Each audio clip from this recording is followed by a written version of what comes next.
up everyone, hope we're all doing well. Why do the UFC keep on rushing their fighters? Now I ask this question because recently it has been reported that Derek Lewis will be taking on UFC newcomer Talison Tahira, who just made his UFC debut this year and is only 25 years of age and has had less than 10 fights. Now don't get me wrong, I'm very aware that Derek Lewis is no longer in his prime, but that doesn't mean that he isn't very dangerous and very experienced, and he's going up against someone who's lacking a lot of experience. I know he looked great against Justin Tafa in that very first round. It was a great UFC debut, but let's not rush him. And I know that the heavyweight division right now isn't in the best of states. He's got 30 active fighters in that heavyweight division, which is crazy because that means half of the heavyweight division is ranked, which is absolutely fucking bonkers. But why wouldn't you let Talison Tahira just grow a bit more gradually? Why don't you give him some unranked fighters so you can build his momentum and his confidence? Again, he's only 25 years of age and less than 10 fights. He hasn't got much experience. He's still very green. We shouldn't be giving him someone who's been there and done it all. Oh, and sorry to mention, but this is going to be 5 rounds as well.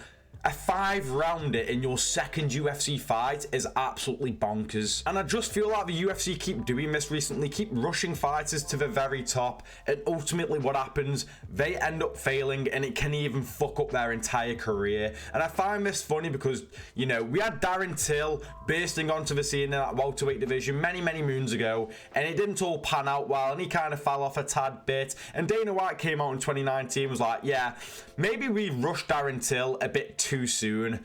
So why are we still making that mistake 6 or 5 years onwards? We've also just seen this past weekend with Brandon Moreno taking on Steve Ersteg. Steve Ersteg, someone was 3-0 in the UFC, looking very promising, you know, like 27 years of age, 28 years of age, you know, not even in his 30s yet, and he got skyrocketed into a title shot against Pantoja. And don't get me wrong, he did great against Pantoja and arguably should have won as well. What happens after that? Well, because you've skyrocketed him, he's got to take on these big names now, even though he may not be ready. So he takes on Kai Kara-France. What happens? He gets finished in the very first round, and you're thinking, fucking hell, that's not the best. Now he takes on Brandon Moreno, one of the greatest flyweights of all time, a former fucking champion.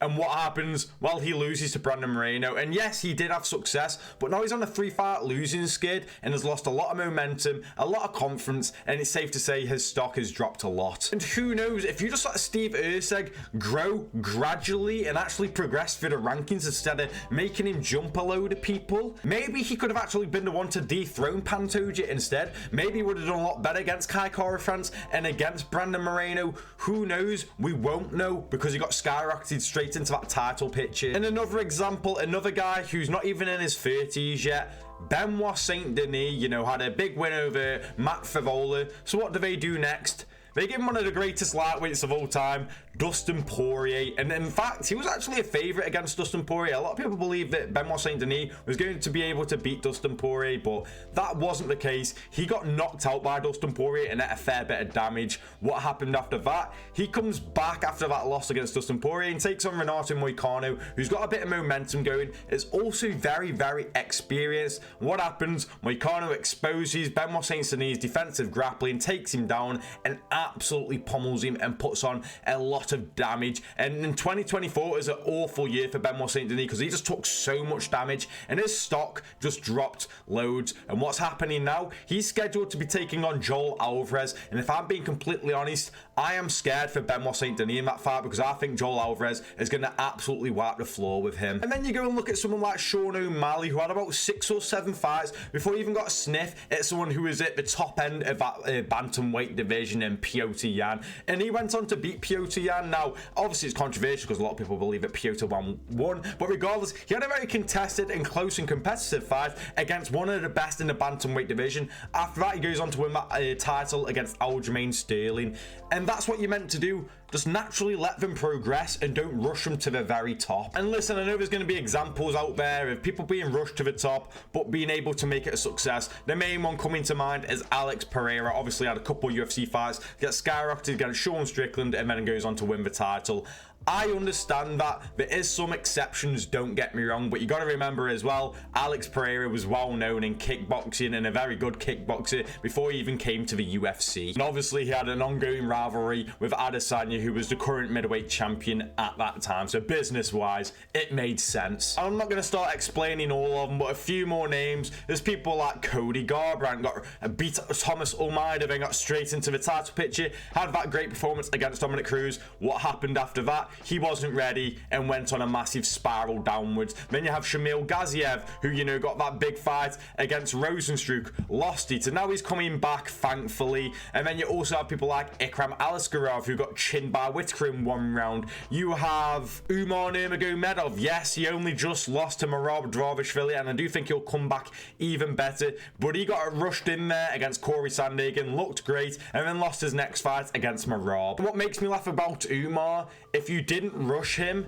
well then maybe he beat Sandhagen, gave him someone else like maybe Figueiredo, gets another win there. Well then maybe because he's learning more, becoming more experienced, even better, he might have stayed undefeated and actually beat Merab. It was a very close fight, 48-47, very, very competitive fight. Maybe he wins that one and remains undefeated, and that looks even better for the UFC then. But no, he rushed him straight into a fight against Merab and he lost. I just wish that the UFC would learn from their mistakes. I understand it if this fighter who's surging through is maybe a bit older, a bit more experienced. I completely understand that. But when it comes to these younger fighters who are very green, again, very young, have a lot more years to offer, I don't think we should be skyrocketing them straight into this big picture, because it can really fuck up their career massively, and you've just ruined a prospect right there. Well, that's all I've got to say, guys. What do you guys think? Do you agree with me? Do you disagree with me? Can you name any other people you off the top of your head who got rushed to the title picture? Let me know in the comments. Thank you for watching the video, and I'll see you in the next one.